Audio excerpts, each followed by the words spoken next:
At Hearing First Surbiton, we see patients every day who experience blocked ears, muffled hearing, dizziness, tinnitus, or discomfort, often caused by a buildup of earwax that's been left untreated for too long.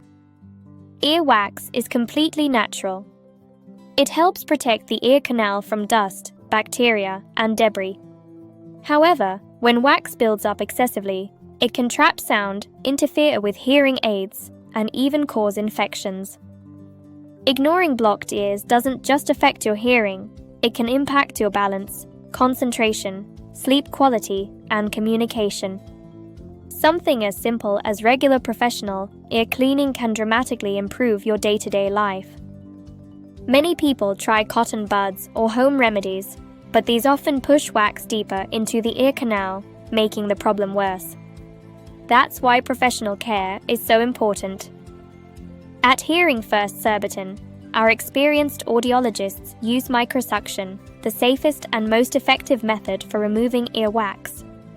Unlike traditional syringing, microsuction is gentle, precise, and performed under direct visual guidance. If you haven't had your ears checked in a while, now is the perfect time.